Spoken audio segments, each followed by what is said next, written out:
The Academy of Imam Jafar Sadiq. In this short presentation, we aim to get a snapshot of the impact of the contribution of Imam Jafar Sadiq, born in the 8th century AD, to various academic fields, from science and astronomy to jurisprudence. We will examine some of his astonishing statements whose truths would be discovered and proven centuries later, such as the circulation of blood in the human body, the existence of bacteria, and the movement within solid objects. We will also look at how he disseminated knowledge and how the style of his classes had an impact on the approach to academic inquiry in the society at large.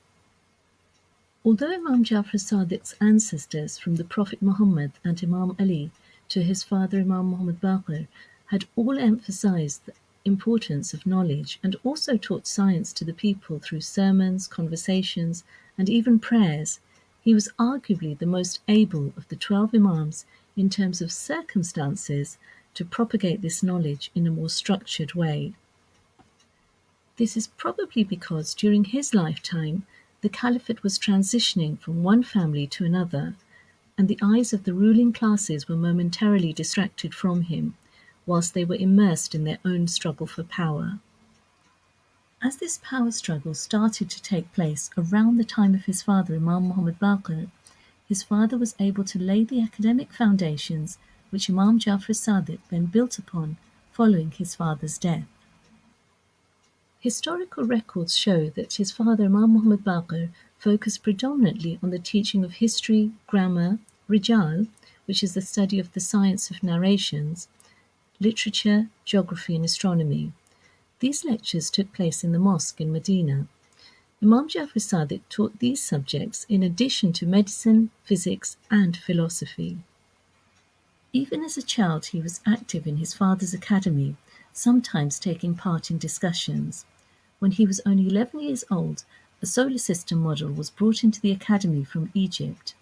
The model was designed on the basis of a theory put forward by the Egyptian scientist and astronomer Ptolemy, stating that the Earth was at the center of the solar system. The young Imam Jafar Sadiq, then only 11 years old, objected, putting forward his arguments for why the model was flawed. As an adult, he went on to teach at his father's academy himself. He looked at the dissemination of knowledge from a wider prism. He taught many subject areas and discussed the thoughts and contributions of, for example, the famous Greek philosophers and other thinkers, naming them clearly and giving credit where it's due. Often he disagreed with their theories, but always explained why. Academic inquiry, free thinking, questioning and analysis were key aspects of his classes. What is interesting is that his students felt comfortable with cross-questioning him if they were not convinced, and he would address their subsequent questions with patience and clarity. Sometimes opponents or atheists would come to debate with him, even when one of them, Abu Shakir, entered into a long tirade, finally accusing him of deceiving innocent people into believing in God for his own personal gain. He did not allow his followers to interrupt. The Imam listened to him carefully throughout and replied to each of his criticisms, both regarding the proof of the existence of God and proof of his own integrity, courteously and with clarity. We will explore a few examples of this particular discussion to get a flavor of his approach to questioning and cross-questioning. The Imam began his response by saying, "I would like to start with the last part of your speech. Your accusations that I want money, position, and a comfortable life would have been justified if I was living like a caliph. You've seen today that I have eaten a few morsels of bread only, and nothing else. I invite you to my house to see for yourself what I will be having for dinner and how I live." He explained that he had knowledge of various trades which would have better facilitated him if he had wanted to acquire wealth. The focus on accountability was an unparalleled trait in the 12 Imams.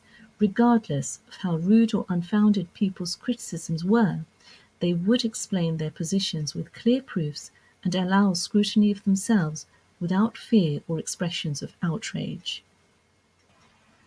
Returning to the discussion regarding the existence of God with Abu Shakir, Let's take a look at perhaps the most interesting aspects of the Imam's argument. The Imam looked at the key criticism which Abu Shakir had raised, which was that he could not accept anything which could not be detected by his senses. The Imam went on to describe several scientific realities which cannot be detected by the senses, but which would be discovered centuries after his death. "Do you hear the sound of the movement of blood in your body?" he asked. When Abu Shakir responded to the contrary and asked whether blood had movement, the Imam replied, "Yes, it does. It makes a full circuit of your body. If the circulation of blood stops for a few minutes, you will die." He went on to ask Abu Shakir if he had seen the tiny living beings which Allah has created in his body. When Abu Shakir replied he had not, the Imam continued, "It is because of these small creatures and their wonderful work that you are kept alive. They are so small that you cannot see them. These small beings in your body are as large in number as the particles of sand in the desert.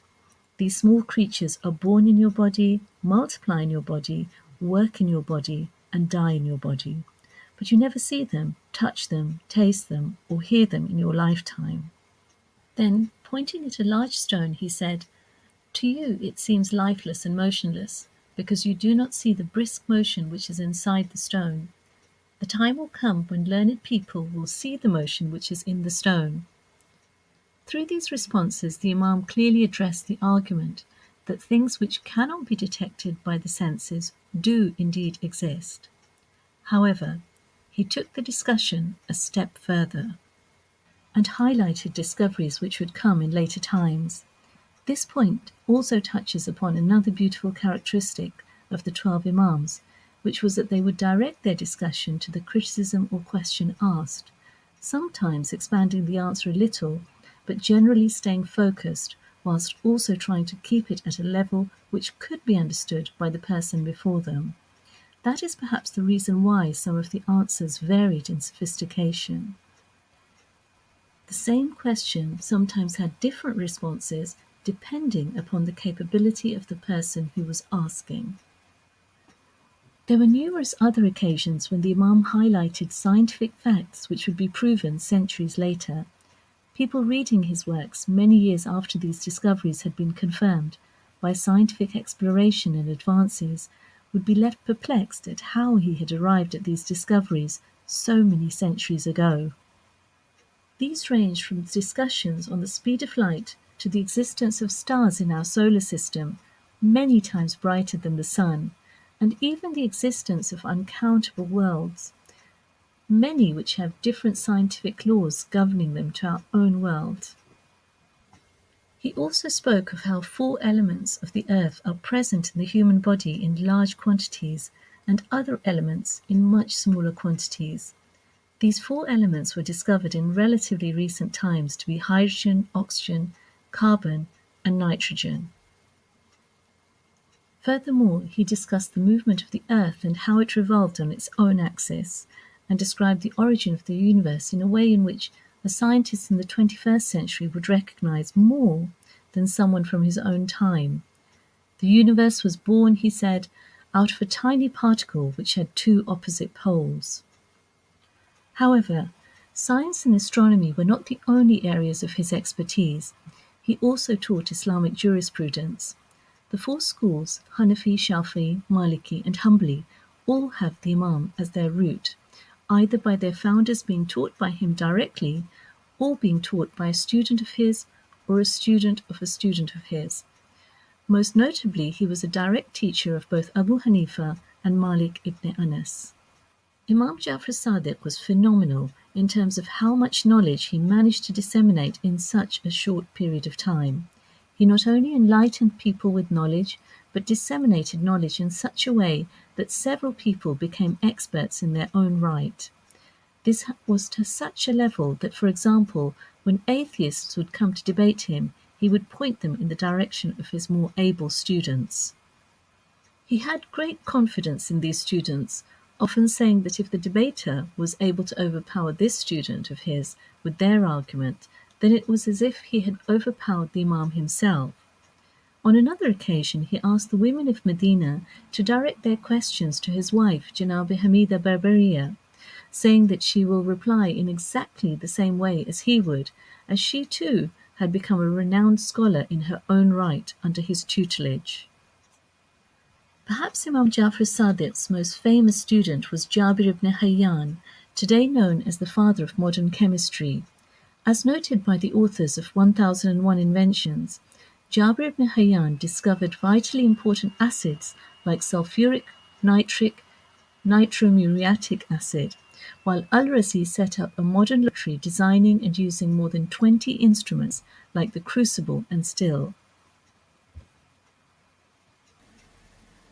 Very conservative estimates of the number of students to have studied under the tutelage of Imam Jafar Sadiq set the bar at around 4,000 students, which was a phenomenal number in those days. However, more realistic estimates are thought to be at least double this number. From the time of Imam Jafar Sadiq onwards, it was as though a huge educational wave had hit the Muslim world. Interestingly, this also had an effect on Europe when texts from the Muslim world were brought to Western shores to be translated and have an impact on the educational and intellectual development of the people and society at large. And so the foundations of the spirit of inquiry, enlightenment and knowledge, developed and strengthened by Imam Jafar Sadiq, flourished in the Islamic world and subsequently spread to other nations.